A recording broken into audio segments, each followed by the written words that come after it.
क्या बात है, भानु आला वाटतं. तो साइनसिस है, साइनसिस हॉलो और एम्प्टी है, लेकिन उसमें से कंटिन्यूस कहीं पे भी बॉडी पूरी हॉलो नहीं रह सकती, वहां कुछ ना कुछ लिक्विड सिक्रीशन तो होगा ही. हमारी पूरी बॉडी देखें, लार भी कंटिन्यू निकलती रहती है, आंखों में से कुछ नहीं निकलेगा ना लिक्विड, तो वहां पे बैक्टीरियल इन्फेक्शन हो जाएगा, कोई ना कोई कब्जा जमा लेगा, तो वो कंटिन्यू निकलना है. तो वो जो है ना, ऐसा बड़ा सा मटका रहता है. देखो मेरी इसको इमेजिन करो, ये एक बड़ा सा मटका है और उसका छोटा सा होल है. ये होल क्लॉग हो जाते हैं, जैसे अपने नोज में ड्राई मटेरियल जम जाता है ना, सिक्रीशन ड्राई होके, वैसे वहां भी जम जाता है. तो वो साइनसेस ब्लॉक हो जाते हैं, एंड ब्लॉक हो जाते हैं, इन्फेक्शन में जल्दी होते हैं, क्योंकि थिक मटेरियल आता है ना, सिक्रीशन भी थिक हो जाता है, तो ब्लॉक हो जाएंगे. तो क्या होगा, अंदर जो भरा हुआ है वो और अंदर भरता रहेगा, उसको हम बोलेंगे sinusitis. Inflammation of sinus is known as sinusitis. Itis बताया था ना हमने, ठीक है. और नोज को हम बोलते हैं राइनो. राइनो आपने देखा है, राइनोसेरॉस. राइनोसेरॉस मतलब जिसकी नाक पे सींग हो, है ना. और राइनो मतलब नोज, तो राइनाइटिस. राइनाइटिस मतलब जिसको अंग्रेजी में बोलते हैं रनिंग नोज. आदमी भी दौड़ता रहता है, नोज भी दौड़ती रहती है. देन उसके बाद नोज हो गए, साइनसेस हो गए. देन मेजॉरिटी यही प्रॉब्लम होती है. देन ये जो है यहाँ पे इन्फेक्शन बहुत जल्दी हार्बर होता है, क्योंकि ये एरिया ऐसा है जो डर्टी रहता है ना, क्लीन नहीं होता कई बार. तो यहाँ इन्फेक्शन वायरसेस जो है यहीं पे नोज के ऊपर जो एरिया है वहीं पे मल्टीप्लाई होते हैं. वहां पे नर्वस टिश्यू भी होता है. और नर्व्स कौन सी होती हैं, वो ऑल फैक्ट्री. ठीक है, ऑल फैक्ट्री में स्मेल आती है, तो स्मेल आएगी तो वायरल इन्फेक्शन होगा तो क्या होगा, स्मेल सेंसेशन कम हो जाएगा. इसलिए जब भी जुकाम होता है तो हमारे स्मेल का सेंसेशन चला जाता है. ठीक है. देन थोड़ा और इसलिए पीछे जाएं. कोरोना में भी स्मेल पहले जाता था. यस, कोरोना भी वहीं से होता है ना. सारे ये रेस्पिरेटरी, अधिकतर वायरस हमारे बॉडी में रेस्पिरेशन से पहुंचते हैं, इंक्लूडिंग ये अपना टीबी और लेप्रोसी भी वहीं से पहुंचते हैं, नोज से. लेप्रोसी भी नोज को इफेक्ट करता है. ठीक है. देन ये आप देखें इसमें, ये पीछे जो एरिया है इसको बोलते हैं फेरिंग्स. हाँ करके डॉक्टर बोलता है ना, पीछे की तरफ जो दिखता है वॉल, उसको फेरिंग्स बोलते हैं. ठीक है. तो फेरिंग्स जो होता है उसमें इन्फेक्शन होगा तो आदमी को अजीब सा लगेगा गले में, है ना. तो जब भी है ना आपका वायरल इन्फेक्शन शुरू होता है तो गले में एक अजीब सा लगता है ना, अजीब सा खराश जैसा, वो होता है फेरिंजाइटिस. एक और टिस लगे है ना, फेरिंजाइटिस. ठीक है. जहां तक किसी को कोई भी कंफ्यूजन, सुबह कोई बोला था कि टंग जो है वो रेस्पिरेशन का पार्ट नहीं है. एक्चुअली कोई भी ऑर्गन पास में होगा तो, मतलब कोई भी टिश्यू पास में होगा तो उसको निकाल थोड़ी देंगे, फोटो बनाएंगे तो टंग भी आएगी उसमें. और टंग इंपॉर्टेंट इसलिए कि टंग से हमको क्या बोलते हैं, स्पीच स्पीच पता चलती है. Speech is a part of, मतलब फंक्शन ऑफ रेस्पिरेटरी सिस्टम. ठीक है. और वेरियस अपन जब कितने सिलेबल्स होते हैं जिसमें टंग का रोल होता है ना, दांत के पीछे आना है, तलवे पे लगना है, all of those different sounds we need the tongue. Yes. यदि टंग नहीं होगी तो हम घोड़े की आवाज नहीं निकाल सकते. खट्टा वाला आवाज नहीं निकलेगा. यस. तो अब आते हैं अपन लोअर रेस्पिरेटरी ट्रैक्ट.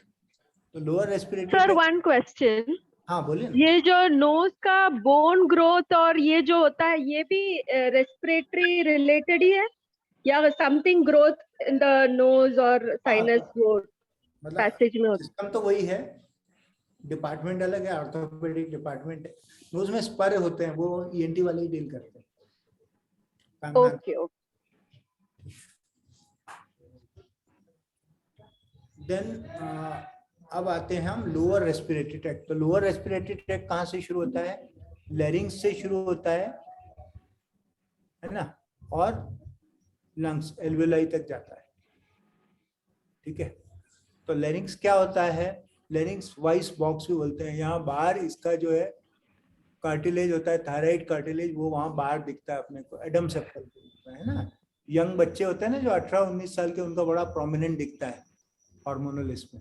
मेल्स में थोड़ा प्रोमिनेंट होता है, फीमेल में उतना नहीं होता है, तो हार्मोनल इन्फ्लुएंस होता है, इसीलिए आवाज में भी बदलाव आता है एक एज के बाद।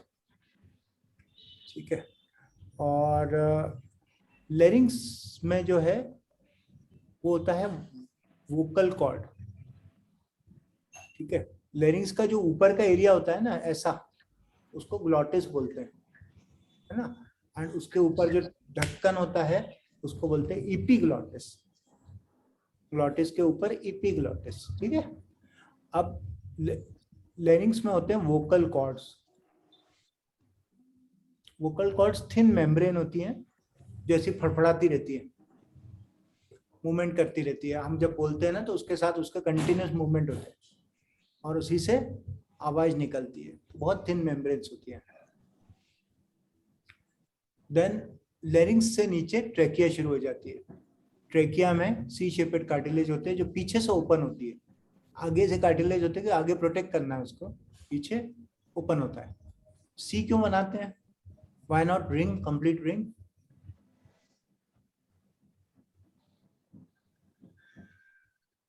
हाँ, ओपन होने का मौका ही नहीं मिलेगा फिर उसको, है ना, कभी किसी कंडीशन में, और उसको डिफॉर्म होने का भी मौका नहीं मिलेगा फिर। ठीक है, तो इसलिए तो एक ये होता है। और ट्रेकिया के बाद फिर डिस्टेंडेड मतलब एक्सपैंडेड ही होता है ना? हाँ, ठीक है। हाँ, कुछ क्वेरी हो तो बताते जाना, मेरे पास किताब नहीं है आज। वो उसमें लिखा था वो स्टेज डिस्टेंडेड, तो डिस्टेंडेड का मतलब एक्सपैंड करके ही रखा, वो कोलैप्स नहीं हो जाए, उसी का मतलब वही होता है ना हाँ, शायद। सर इसके पहले आपने बोला ना वो ग्लॉटिस के, सॉरी, ऊपर लैरिंग्स के ऊपर ग्लॉटिस होती है, उसका क्या काम होता है फिर? क्या? नहीं, लैरिंग्स के ऊपर ग्लॉटिस ऊपर होती का एरिया को ग्लॉटिस बोलते हैं। है, बोलते हैं, अच्छा ठीक है। ग्लॉटिस इसलिए बताया कि उसके ऊपर का ढक्कन इपीग्लॉटिस। हाँ, एपिग्लॉटिस को ढक्कन का तो पता है, समझ में आया क्या करता है, ग्लॉटिस समझा नहीं, बट एरिया को बोलते हैं ग्लॉटिस, ठीक है। इपीग्लॉटिस का मतलब एपिग्लोटिस क्या करता है? इपीग्लॉटिस बहुत जरूरी काम करता है। जब भी हम सांस लेते हैं तो हम सांस ट्रेकिया से लेते हैं, जो कि फूड पाइप के आगे है। मतलब हम जितना भी खाना खाएंगे वो पहले फूड इसमें जाएगा, एयरवे में जाएगा, देन आगे जाएगा। तो ये तो मुश्किल हो जाएगी। तो जब हम खाना खाते हैं तो हमारा एयर पैसेज बंद हो जाता है, मतलब खाना खाते टाइम हम सांस नहीं ले सकते। लेकिन ऐसा स्नेक में नहीं होता, उसमें अरेंजमेंट स्पेशल होता है, तो उनका रेस्पिरेशन अलग चलता रहता है, खाना अलग चलता रहता है। तो फिर ये ईसोफेगस क्या होता है? ईसोफेगस खाना खाने वाला होता है। हाँ हाँ हाँ हाँ हाँ। अभी अभी कुछ दिन हो गए ना, 2 हफ्ते हो गए तो भूल गए। फेगस, फेगस मतलब खाना, फेगी। ओके। तो ट्रेकिया हो गया, ट्रेकिया, लेरिंग्स है ना। तो लेरिंग्स में यदि कुछ सूजन होगी तो वो बोलेंगे लेरिंजाइटिस। तो कभी कभी होता है ना, आवाज नहीं निकलती है सर्दी में, तो वो लेरिंग्स से आती है। ठीक है, और ट्रेकियाइटिस हो जाएगी तो हमको 12 ऐसा लगता रहेगा, गला क्लियर करते रहो, खांसी करते रहो, है ना। ट्रेकियाइटिस मतलब ट्रेकियल इन्फ्लेमेशन। और उससे नीचे ब्रोंकस, जो कि कॉमनली इन्वॉल्व होते हैं स्मोकिंग में। Bronchitis, chronic bronchitis, bronchus. कितना बार बोलाने का है? एक ही बार बोलेंगे। What she said, I'm waiting and all, 2 बार बुला दिया है, यही काम है। भैया जी म्यूट कर लो, नहीं तो आपकी कॉन्फिडेंशियल बातें हमें पता चल जाएंगी। YBN में नथिंग कॉन्फिडेंशियल। ठीक है, सबके घरों के लोगों को याद हो चुके हैं, इसके घर में ये है, इसके घर में ये। तो एनीवे, तो ब्रोंकाई, ब्रोंक्यूल्स में ब्रोंक्योलाइटिस होती है वो, और अलग अलग कुछ रेस्पिरेटरी इन्फेक्शन बच्चों में खासतौर पे होते हैं, उनमें होता है। ठीक है, तो बच्चे ठुल ठुल करते रहते हैं, ब्रोंकाइटिस या ब्रोंक्योलाइटिस के कारण हो सकता है। And then alveolus. तो मेन काम करने वाला एल्वेलाई है, बाकी ये सिस्टम फालतू का है। लेकिन इनमें इन्फेक्शन होता है तो रेस्पिरेशन में प्रॉब्लम। ठीक है, और इस पूरे सिस्टम को अच्छी नर्व सप्लाई रहती है, तो कुछ भी जरा भी इरिटेशन हो तो body try to expel it. ठीक है, एंड इसलिए लोग जब नशे में होते हैं तो कुछ भी निकल जाते हैं, उस टाइम ये सिस्टम काम नहीं करता। सेडेशन में या नशे में, ऑपरेशन में कहते हैं ना कि भाई खाने खाली पेट आओ, नहीं तो कुछ खाया होगा तो वो सब निकल के ट्रेकिया में चला जाएगा, बॉडी रेजिस्ट ही नहीं करेगी। या जो लोग दारू वारू पी के लेट जाते हैं, अभी आपने पढ़ा होगा 3-4 दिन पहले एक आदमी की 5 साल पहले रिंग गुम हो गई थी, नोज रिंग, और वो चेस्ट में फंसी हुई मिली। ठीक है, तो ऐसा होता है, नशे में ही जा सकता है ना, कॉन्शियस आदमी कैसे निकल लेगा, श्वास में जाएगा ही नहीं। सर सुनाई नहीं दिया, मेरे यहाँ भी बहुत शोर है, क्या निकला? रिंग, नोज रिंग, आदमी ने नोज रिंग पहनी हुई थी, उसको बहुत शौक है, पेपर में आएगा। तो ऐसा हो सकता है कि आप, है ना, कई बार अनजाने में भी निकल जाते लेकिन तुरंत पता पड़ जाता है। ठीक है, देन एल्वेलस। एल्वेलस में यदि कुछ भी इंफेक्शन होता है तो दैट इज न्यूमोनिया। न्यूमो यानी एयर वाला पैसेज, और न्यूमोनिया यानी एयर पैसेज का खत्म होना। न्यूमोनिया, न्यूमोनाइटिस नहीं बोलते इसको, बोल सकते हैं, न्यूमोनिया का कॉमन टर्म है। ठीक है, इसको कंसोलिडेशन भी बोलते हैं। नॉर्मल जो एयर पैसेज होता है दैट इज हॉलो, और जब उसमें सिक्रीशन भर जाते हैं, अंदर पस वस भर जाता है तो वो सॉलिड हो जाता है। तो हमारी भाषा में हम इसको कंसोलिडेशन भी बोलते हैं, निमोनिया भी बोलते हैं।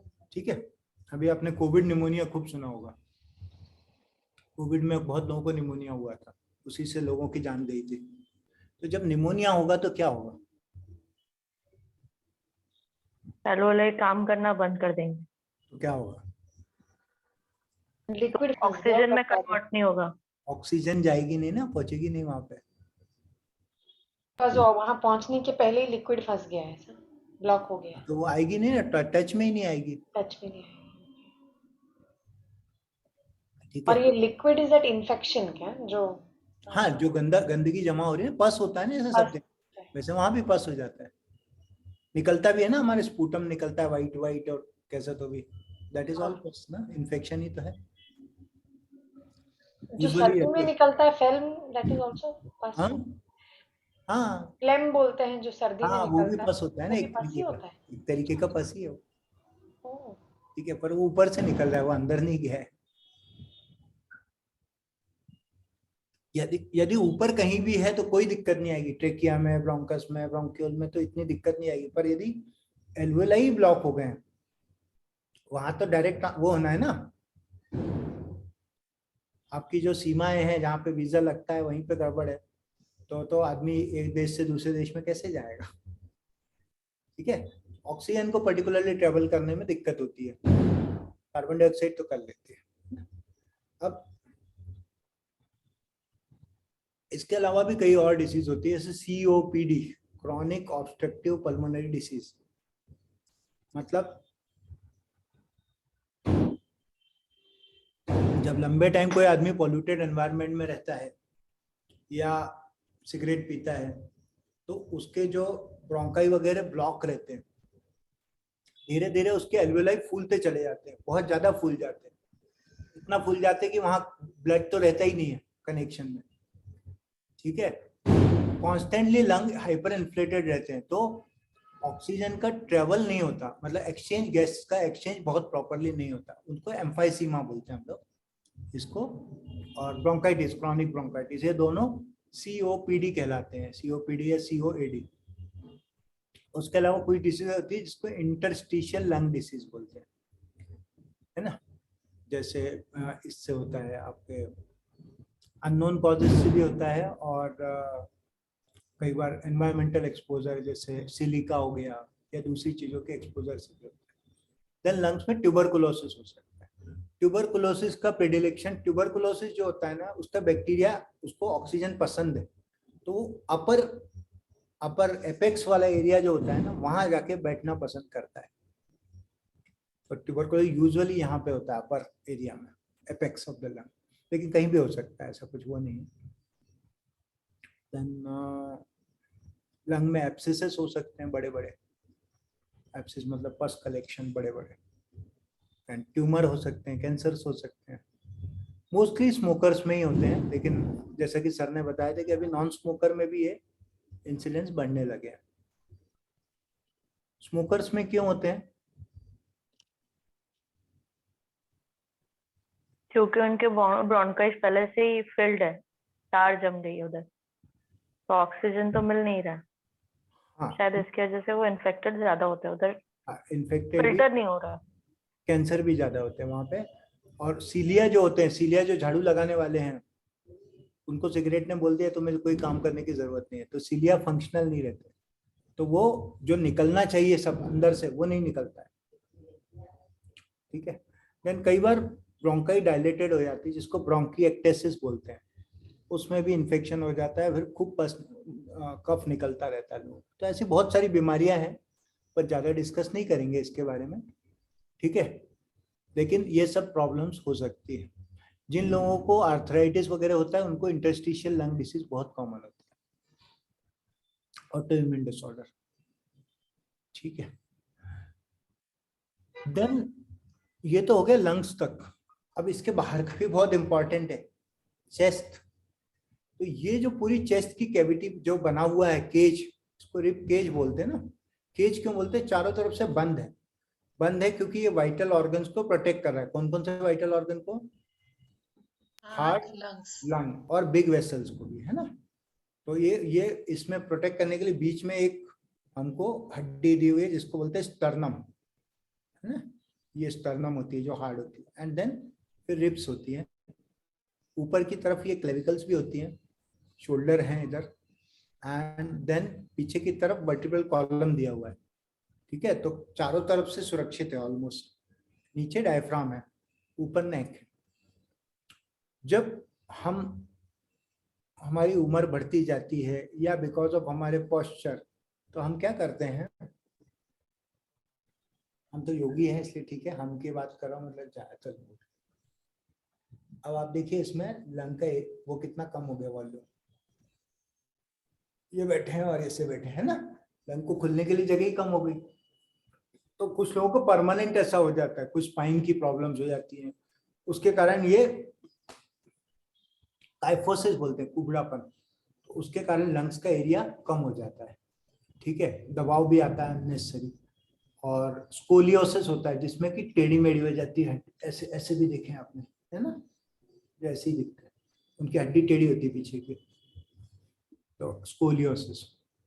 तो ये होता है। फिर एज के साथ साथ ये जो हमारे सारे जॉइंट हैं, इनमें आर्थराइटिस और डिजेनरेटिव चेंजेस होते हैं। तो एज के साथ साथ जो रिब्स का फूलना और पिचकना है वो भी कम होता जाता है। तो रिब केज, तो इसको रिस्ट्रिक्टिव डिसीजेस, मसल्स भी है ना, हो सकता है कि मसल जो है वो उतना अच्छा एक्टिव ना रहे, ठीक है। योग करते हैं तो सब कुछ खुल जाता है। तो जो चेस्ट वॉल है उस एरिया पे और जो अपर रेस्पिरेटरी ट्रैक्ट है उस पे हम सबसे ज्यादा काम करते हैं योग में, क्योंकि हम जो भी एक्सरसाइज कर रहे हैं ना, ये कुछ भी ऐसा कर रहे हैं या ऐसा मूवमेंट कर रहे हैं, इससे क्या हो रहा है, अल्टीमेटली चेस्ट ओपन अप हो रही है। चेस्ट ओपन अप होगी तो लंग्स को एक्सपैंड करने के लिए ज्यादा है ना। उसके अलावा हम डिफरेंट आसन में डिफरेंट पोजेस लेते हैं, तो उसकी वजह से जो लंग्स के लोब्स हैं आप सोचिए ना, एक पाइपलाइन ऐसी गई है, एक पाइपलाइन ऐसी गई है, जैसे ये देखिए आप, ये वाला दिख रहा है आपको, ये है ना, ये सीधा गया है, तो यहाँ पे ये जो सीधा गया है, यहाँ पे कोई भी फॉरेन बॉडी खाएगा तो सीधा नीचे जाएगी, यहाँ पे इस तरफ सांस के रास्ते में जाएगी, है ना। तो ये वाला लोब जो होता है यहाँ पे ज्यादा मिलती है, ठीक है। तो ऐसे ही हम जब करवट बदलते हैं, ऐसी करवट, ऐसी करवट, मतलब जो हमारे डिफरेंट डिफरेंट आसन में होती है, तो हम उससे डिफरेंट लोग को भी ड्रेन कर रहे हैं। तो इनफैक्ट जो रोज आसन कर रहा है, बहुत तरह के वो कर रहा है पॉस्चर्स, उसका लंग्स ड्रेन रहे। तो जो काम सिलिया नहीं कर पा रहे वो हम कर दे रहे हैं, तो सिलिया का वर्क इजी हो गया। दूसरा, अंदर जो कचरा भरा हुआ है वो हमने थोड़ा इफेक्टिवली निकाल सकते हैं बाहर, नहीं तो अदरवाइज तो ये उम्र के साथ जमा ही होता जाता है ना। मुंबई वाले सब अपना लंग्स खोल के देखेंगे, एक दिन तो काली मिलेंगे बिल्कुल, ठीक है। और वही आपका जो अभी तो मैं बोलना मुश्किल है हिमाचल वाले, लेकिन जो हिमाचल में जहाँ कोई गाड़ियां भी नहीं पहुंचती वहां पे लोगों के लंग गुलाबी मिलेंगे। अभी तो हिमाचल वालों के भी काले हो जाते हैं, ठीक है, बिकॉज ऑफ ट्रैफिक देयर। लेकिन जो बहुत ही पहाड़ों पे रहते हैं जहाँ कोई गाड़ी वाड़ी नहीं पहुंचती ना, वहां पे एनवायरमेंट पॉल्यूशन है ही नहीं, तो वहाँ लंग्स आखिर तक गुलाबी रहते हैं, ठीक है, मतलब हेल्दी लंग्स रहते हैं, ठीक। तो ऑलमोस्ट सारे ही पढ़ा दिया मैंने आपको, ठीक है। अब आप देख लो, स्ट्रक्चर है ग्लॉटिस का, ट्रू वोकल कॉर्ड है, ट्रू वोकल कॉर्ड के ऊपर स्किन के फोल्ड होते हैं जिनको हम फॉल्स वोकल कॉर्ड बोलते हैं, ठीक है।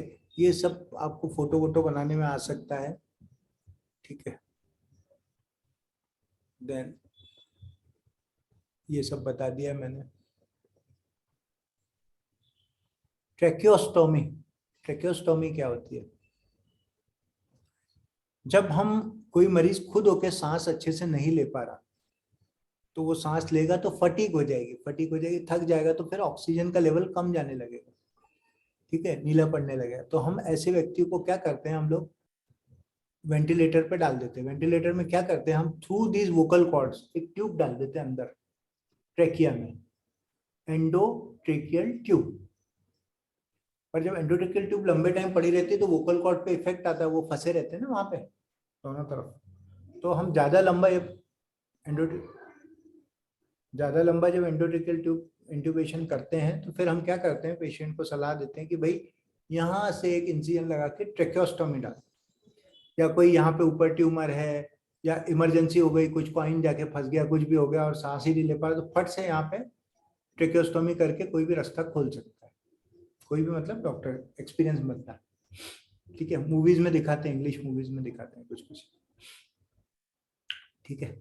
तो ये ट्रेकियोस्टोमी कहलाती है, और यहाँ से फिर एक ट्यूब फिक्स कर देते हैं, तो वो उसको इतना जो यहाँ से यहाँ तक जो लेबर करना पड़ रहा था वो नहीं कर पाता, बट विद द नुकसान कि वो जो बैक्टीरिया वगैरह फिल्टर नहीं होंगे, वो सीधे ही पहुंचेंगे अंदर। पर ये कई बार कैंसर पेशेंट्स और उसमें करना पड़ता है, न्यूरोलॉजिकल पेशेंट्स में लंबे टाइम तक ऐसे। तो ये ट्रेकियोस्टोमी ट्यूब के सहारे वो जीवन निकाल सकता है पूरा, ठीक है। ब्रोंकाई बताया, ब्रोंक्यूल्स बताया, फिर गैस एक्सचेंज बता दिया हमने, है ना। ये हमने बता दिया था कि ताजा खून जो है पल्मोनरी वेन से आता है, और मतलब ले जाती है पल्मोनरी वेन्स और पल्मोनरी आर्टरी से। हाँ बोलिए Shivangi ji. Hi good afternoon. Good evening, हाँ बोलिए। वैसे 10-15 मिनट ही बचा है and I think doctor Sudhir Narayan ने एक पॉइंट नहीं कवर किया था, and before we go ahead जो उन्होंने ना आगे आजमा वगैरह भी, एक मिनट। तो यहाँ पर एक पॉइंट है which is effect of altitude on breathing and the regulation of blood pH। ये ना बहुत बहुत टेक्निकल लगा और मुझे बिल्कुल फर्स्ट रीडिंग में तो बिल्कुल समझ में नहीं आया। अगर सर ने टच किया था इसको, ये डिफिकल्ट है थोड़ा, एक 2 मिनट मुझे दो, है ना, 2 minute, okay thank you.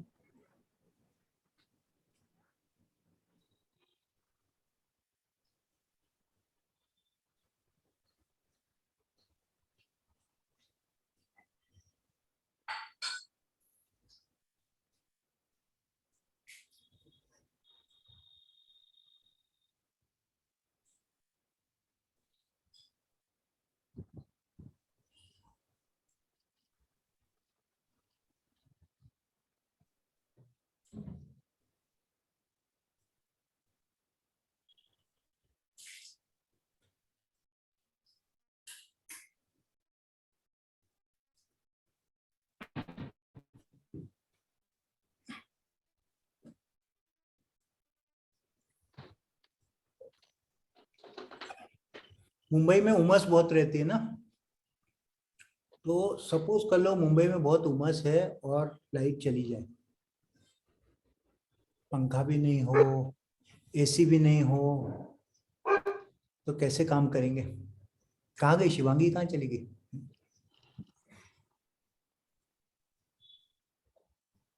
Question किसने पूछा था? हाय, मैं हूँ इधर ही, मेरा ना अच्छा अच्छा, बैकग्राउंड में बहुत मुझे सारे नॉइज लोग, चालू है। मुझे सारे लोग पूछ रहे हैं ना। हाँ तो हाँ या तो नो करते रहना, मतलब so that I will know कि हाँ हाँ ठीक है। तो बेसिकली एसी या पंखा नहीं होगा तो हम गर्मी सहन नहीं कर पाएंगे, है ना। और गर्मी हम सहन नहीं कर पाएंगे तो हमारा वर्क या आउटपुट कितना कम हो जाएगा ना। मैं यहाँ पे क्लास में हूँ, आप लोगों को 1 घंटे से क्लास ले रहा हूँ, मेरे घर में लाइट नहीं हो या बहुत मच्छर काट रहे हो, तो थोड़ी देर में क्या होगा, मेरे फटीग हो जाएगी मुझे, है ना। ठीक है, तो मजा नहीं आएगा, आउटपुट अच्छा नहीं आएगा। तो इसी तरीके से बॉडी में जितने भी काम होते हैं, जितनी भी केमिकल प्रोसेसेस हो रही हैं, जितनी भी फिजियोलॉजिकल प्रोसेस हो रही है, बहुत ध्यान से सुनना, they are on a particular pH and particular temperature. इसीलिए बॉडी का हर चीज बिल्कुल निर्धारित है। ब्लड का टेम्परेचर भी यस, एंड पीएच भी बिल्कुल फिक्स होता है। अब ब्लड का पीएच कौन डिसाइड करेगा?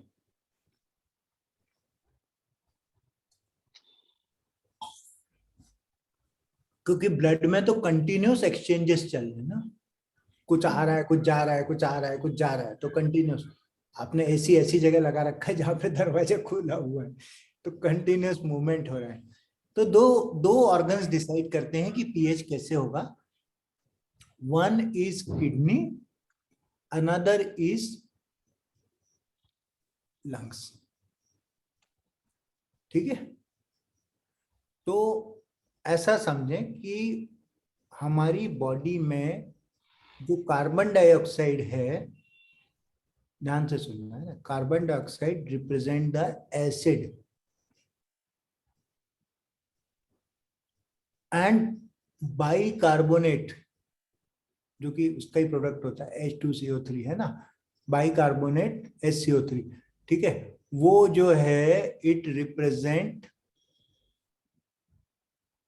द किडनी फंक्शन, है ना, वो एल्कली है।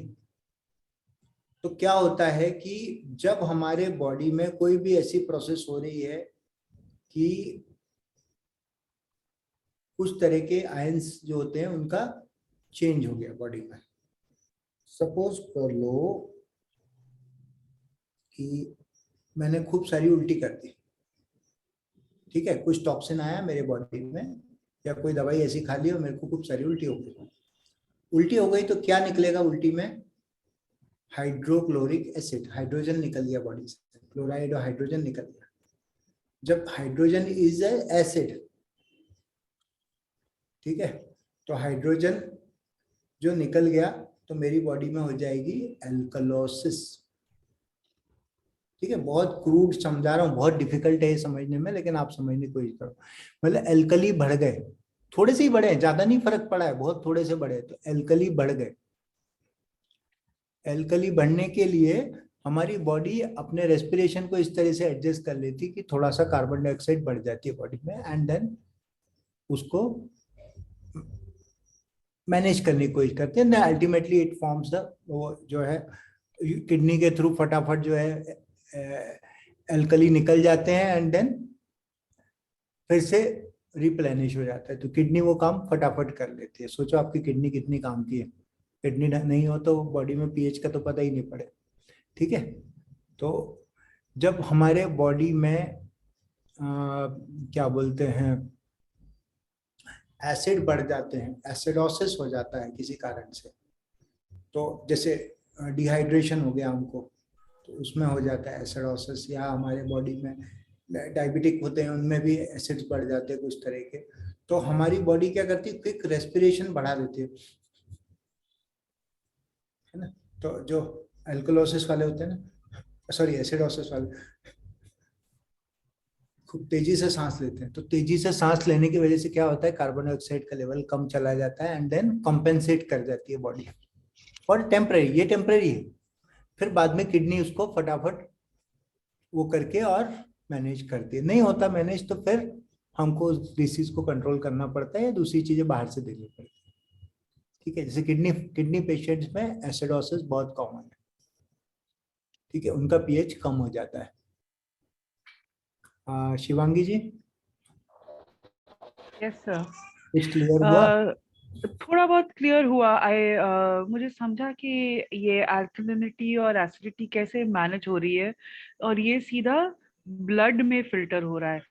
बिकॉज अभी तक का मेरा अंडरस्टैंडिंग इस तरह से था जैसे कि बोलते हैं कि अल्कलिन फूड्स खाना चाहिए, एसिडिटी स्टमक, मेंटली बहुत डाइजेस्टिव सिस्टम रिलेटेड था। ये ब्लड का कनेक्शन और ब्रीदिंग के कनेक्शन के साथ मेरा अभी तक आई अंडरस्टूड कि किडनी सप्लाई कर रही है, but how is this directly coming in contact with the respiratory system? ये कहाँ से शुरू कर रहे हैं? ये कॉज है, इफेक्ट है? और ये जो carbon dioxide is essentially considered as acidic when it's coming along? देखो भाई, हम दो लोगों ने डिसाइड किया कि हमारे घर में फीमेल हाँ मेंबर जी। और मेल मेंबर की संख्या सिमिलर रहेगी। ठीक है, अच्छा। हमने डिसाइड कर लिया कि भाई हमारे घर में जो है 6 फीमेल मेंबर रहेंगी और 6 मेल ही रहेंगे, और हमारे यहाँ मेहमान आते रहते हैं कंटिन्यू। तो क्या हुआ कि जो है मेरा भाई है, उसके घर में एक मेल मेंबर आ गया, तो मैंने अपने घर की एक फीमेल मेंबर को बाहर भेज दिया, सॉरी मेल मेंबर को बाहर भेज दिया, तो वो कंपेंसेट कर लिया। लेकिन मेरे घर का मेल मेंबर वो नहीं है एग्जैक्टली जो उसके यहाँ का है। समझ रहे हैं? जी। बहुत क्रूड एग्जांपल है, लेकिन ऐसे समझने की कोशिश करें कि यदि किडनी ये ब्लड में यदि एल्कली की मात्रा बढ़ रही है, तो बॉडी जो है ट्राई कर रही है कि कार्बन डाइऑक्साइड थोड़ी रिटेन रह के उसका पीएच लेवल कंट्रोल करने की कोशिश करे, और इसको कंपेंसेशन बोलते हैं। ये एक्चुअली करेक्शन नहीं है, कंपेंसेशन है, बाद में करेक्शन होता है। ठीक है, एंड देन सिमिलरली यदि लंग्स हमारे कम काम कर रहे हैं, जैसे सीओपीडी वाले हैं तो उसमें CO2 रिटेन रहती है, तो उनकी बॉडी में अलग चेंजेस होते हैं जिससे कि वो CO2 रिटेंशन के लिए जो एसिड्स को कम कर दे बॉडी में से, है ना। तो वो कई बार कंपेंसेटेड स्टेज बोलते हैं हम लोग। तो ये सब है ना ब्लड के पीएच से रिलेटेड है। आप जो बात कर रहे हो वो गट के पीएच से बात कर रहे हो। सब जगह का पीएच अलग है, मैंने बताया था आपको। जैसे हमारी यूरिन स्लाइटली एसिडिक होती है, हमारे स्टमक का पीएच एसिडिक है, लेकिन हमारे इंटेस्टाइन का पीएच अल्कली है। ठीक है, हमारे माउथ का मोस्टली न्यूट्रल के आसपास है। ठीक है, तो हर जगह का पीएच अलग होता है। तो वी टॉक स्पेसिफिकली कि कहाँ का पीएच चाहिए हमको। ओके, तो ये स्पेसिफिकली ब्लड का है पीएच हाँ, लेवल, और ब्लड के ये पीएच की बात करते हैं नॉर्मली हम। जब ओके बात करते हैं तो ब्लड की बात करते हैं, बाकी जगह का इतना इम्पोर्टेंट नहीं होता, क्योंकि जितनी भी प्रोसेस हो रही है टिश्यूज में हो रही है, वहां सब ब्लड ही पहुंच रहा है। बाकी तो एक्सटर्नल एनवायरनमेंट है ना, राइट। है ना। तो मैं आज यदि अपने शरीर पे नींबू रगड़ रगड़ के लगाता हूँ तो मेरी बॉडी में अंदर कोई चेंज नहीं होता है। ठीक है, हाँ।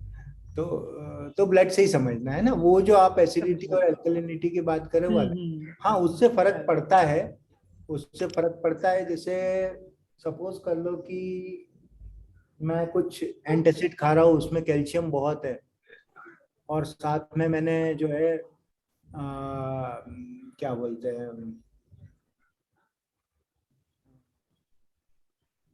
दूध भी पी लिया, है ना, तो हो सकता है कि मेरे बॉडी का पीएच लेवल बिगड़ जाए, है ना, स्टमक का, सॉरी ब्लड का। ठीक है, क्योंकि बहुत ज्यादा एल्कली एब्जॉर्ब हो जाएंगे मिल्क के प्रेजेंस में। ठीक है, तो ये थोड़ा ध्यान रखना होता है। कुछ तरह के आजकल वो एंटासिड आते ही नहीं है वैसे। ठीक है, कैल्शियम कार्बोनेट वाले नहीं आते आजकल। ठीक है, अंजू जी बताइए। और तो फिर ये इसी तरह से वो इफेक्ट ऑफ एल्टीट्यूड है कि वो अल्कलिनिटी और एसिडिटी का पीएच बैलेंस की वजह से चेंजेस हो रहा है, सडन चेंजेस की वजह से इफेक्ट ऑफ एल्टीट्यूड है कि वो कम्प्लीटली डिफरेंट है? Effect of altitude on breathing. Effect of altitude, हाँ जी। वो टुगेदर डिफरेंट पार्ट है। एल्टीट्यूड को आप मिक्स मत कीजिए। आप अभी अच्छा। जो है, हाँ, हाँ, आप हाँ। अभी पीएच पे के इफेक्ट पे आ रहे थे रेस्पिरेटरी सिस्टम। हाँ, वो एक्चुअली वो कनेक्टेड बुक में ना वो ऐसे बैक टू बैक लिखा है, तो मुझे वो मिसअंडरस्टैंडिंग होगी कि शायद कनेक्टेड है, कि जो इफेक्ट ऑफ एल्टीट्यूड मुझे लगा जैसे कि वही पीएच बैलेंस का इम्बैलेंस है बेसिकली। नहीं, एल्टीट्यूड में क्या होता है, बेसिकली हमारे जो बॉडी में हीमोग्लोबिन मॉलिक्यूल है, हीमोग्लोबिन मॉलिक्यूल जो है बहुत ही एक स्पेशल मॉलिक्यूल कह लें कि वो बहुत सारे एकदम लो ऑक्सीजन लेवल में भी ऑक्सीजन को पकड़ के रखता है और हाई ऑक्सीजन पे भी पकड़ के रखता है। मतलब एक पर्टिकुलर लेवल पे जाके बहुत जल्दी उसका सैचुरेशन इंप्रूव हो जाता है, मतलब हीमोग्लोबिन का। तो जब हम बहुत हाई एल्टीट्यूड पे जाते हैं तो वहां पे क्या होता है कि ऑक्सीजन की कमी हो जाती है। तो ऑक्सीजन की कमी हो जाने के कारण जो हीमोग्लोबिन जो है ऑक्सीजन को नहीं कैच कर पाता। तो जब हम लंबे टाइम रहते हैं तो हमारे रेस्पिरेटरी सिस्टम में कुछ चेंजेस होते हैं एंड देन उसकी वजह से हम उसको कोप अप कर पाते हैं। These are altitudinal changes. अभी इतना ही समझे, है ना। आपने देखा होगा जो लोग हाइट पे रहते हैं वो अलग ही दिखते हैं। उनकी नोज ऐसी ब्रॉड होती है, हमारी जैसी ऐसी लंबी नहीं होती। उनकी नोज ऐसी ब्रॉड होती है, उनका जो चेस्ट होता है वो बहुत ज्यादा फूला रहता है। उनकी हाइट कम होती है, क्योंकि जितनी हाइट होगी उतना ऑक्सीजन रिक्वायरमेंट बढ़ जाएगी। तो शेरपास की हाइट बहुत कम होती है ना। उनको इनफैक्ट हाइट में एडवांटेज भी दिया जाता है, बट उनका चेस्ट एक्सपेंशन अच्छा होता है। ठीक है, तो ऐसा है। ठीक है, थैंक यू। वेलकम। और कोई? हाँ बोलिए Anju ji. Sir basic question, अपनी जो एल्वियोलाई होती है उसके ऊपर एक thin layer of water fluid होता है। सर्फेक्टेंट है वो पेज 6 में दिया हुआ है, oxygen from air first dissolves in a thin हाँ। Layer of water fluid that covers the surface of the alveoli. जो बताया ड्राई इसमें तो हो ही नहीं पाएगा ना। एयर ड्राई इसमें क्रॉस नहीं कर सकती, वाटर में डिसॉल्व होके ही क्रॉस करेगी।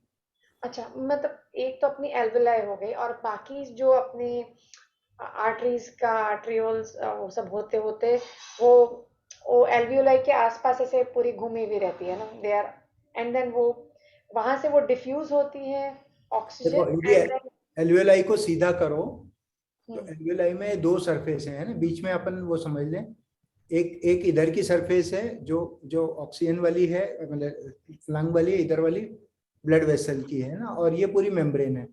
ठीक है, तो इसमें मेम्ब्रेन में दोनों पार्ट है, एक ब्लड सेल का भी ब्लड की जो एंडोथेलियम है उसका भी पार्ट है, और रेस्पिरेटरी एपिथेलियम का भी पार्ट है ना। तो ये ऐसा रहता है।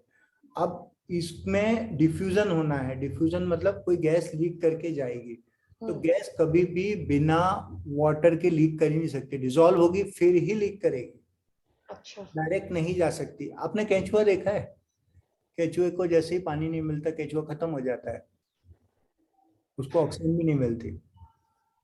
वो केचुआ मतलब वो जो पतला वाला ऐसे वाला, हाँ, अर्थवर्म। तो जो बारिश के बाद हाँ, तो निकलता वो और मर जाता हमेशा है। गीला जगह ही ढूंढता है, यदि सूखी जगह में गया तो मर जाएगा वो। हाँ हाँ हाँ। क्योंकि उसको कंटिन्यूस वो स्किन जो है मॉइस्ट चाहिए, नहीं तो उसको ऑक्सीजन नहीं मिलती। ओके ठीक है, आप थोड़ा नमक भी डाल दोगे तो डिसॉल्व हो जाएगा वो, ओके। है ना। अच्छा, आई अज्यूम कि वहाँ ब्लड होता है तो उसके अंदर से वो डिफ्यूजन होता है, मुझे ऐसा लगा था। नहीं, ब्लड दूसरी तरफ है ना, इस तरफ हाँ, क्या है? इस तरफ क्या है फिर? थिन लेयर ऑफ फ्लूइड होती है। ओके अंडरस्टूड, ठीक है, ठीक है, थैंक यू।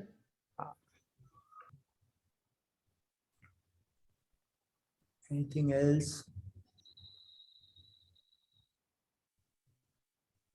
कुछ और कहीं क्वेरी हो मुझे बता भी सकते हो। बहुत ज्यादा कुछ है नहीं इसमें रेस्पिरेटरी सिस्टम में।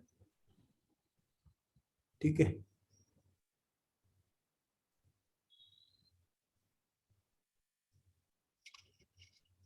ये आपने कैसे एक्ट ऑफ ब्रीदिंग होता है ये तो समझ लिया है ना।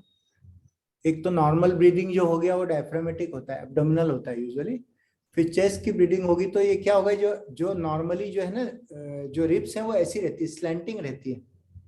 ठीक है, सी ये सपोज कर लो ये पीछे वर्टिब्रा है और ये आगे का है, ये स्टर्नम है। तो जब है ना ये मूवमेंट होता है, इसको बकेट हैंडल मूवमेंट बोलते हैं। बाल्टी उछलते तो कैसा अपन पकड़ो उछलते ना, तो ये बकेट हैंडल मूवमेंट है, ठीक है। तो ये होता है तो क्या होगा, चेस्ट अप, शोल्डर अप, है ना, होता है कि नहीं। तो इससे स्पेस बढ़ता है, मतलब आपकी इसकी जो स्पाइन की और स्टर्नम की दूरी बढ़ती है तो उसमें चेस्ट में स्पेस बढ़ता है, और जब वो नीचे जाती है तो स्पेस कम होता है। तो यही बताया, इंटरकोस्टल मसल्स होती है। कुछ और मसल्स होती है जैसे स्टर्नोक्लीडोमास्टोइड, ये दोनों तरफ जो जा रही है ना। अब देखो आपको उज्जयी में थोड़ी हेल्प मिलती है इससे, आप देखना है मुझे।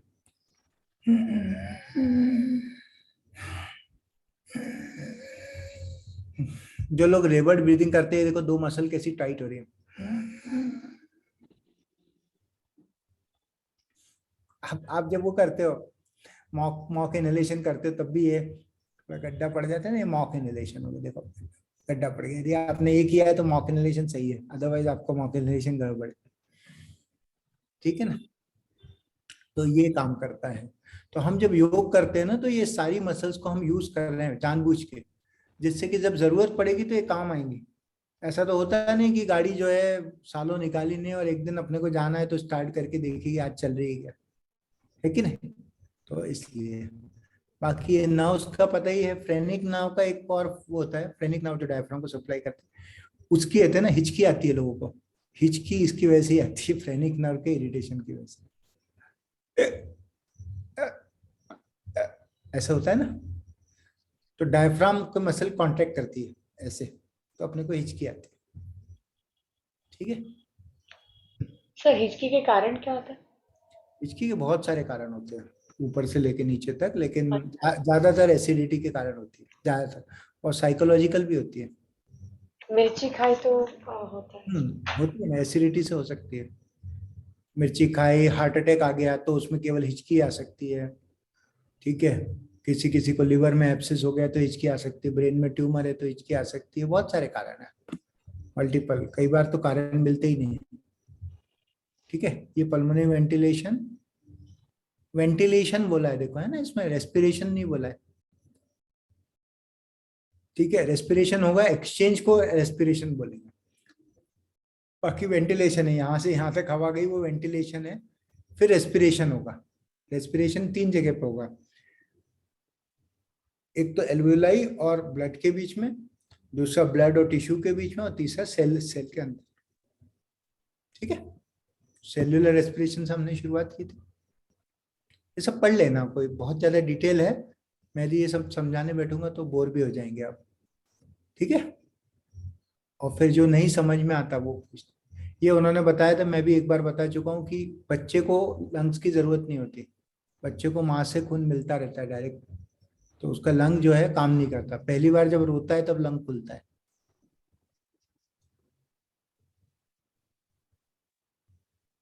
तो फर्स्ट प्रोसेस लाइफ में होती है इंस्पिरेशन और लास्ट प्रोसेस होती है एक्सपिरेशन, उसके बीच में चलता रहता है इंस्पिरेशन एक्सपिरेशन इंस्पिरेशन, ठीक है। Very deep. हाँ, पल्मोनरी फंक्शन टेस्ट, ठीक है, ये पढ़ लेना, कुछ खास नहीं है, ये हमने पिछले साल भी पढ़े थे इसलिए छोड़ दिया मैंने, ठीक है। आप कहोगे तो कल फिर एक बार ले लेंगे, ठीक है। सब कुछ पढ़ा दिया मैंने एक ही दिन में। नहीं सर, थोड़ा पढ़ लेते हैं फिर और डाउट। आप लोग पढ़ लो, फिर कुछ क्वेरी होगी, क्योंकि क्या है बहुत बोरिंग हो जाता है, बहुत ज्यादा इन्फॉर्मेशन दे दूंगा। मेरा ऐसा सोचना है कि लोगों के पास इन्फॉर्मेशन कम होनी चाहिए, नॉलेज ज्यादा होना चाहिए। इन्फॉर्मेशन तो बुक से मिल जाती है, पर ऐसा क्यों होता है वो समझना जरूरी है। वो नहीं आ रहा है तो फिर आप फिर समझो, ठीक है। Seat straight. सर एक question, last question. Yes yes बिल्कुल। हम एक काम करें, ओमकार ले लें, उसके बाद फिर क्वेश्चन चलते हैं, ठीक है। तो सिट स्ट्रेट फॉर 1 ओमकार। पूरा शरीर शिथिल है, सांस आराम से चल रही है, abdomen is moving in and out, चेहरे पे एक बड़ी प्यारी सी मुस्कान है, लंबी गहरी सांस खींचें। ओ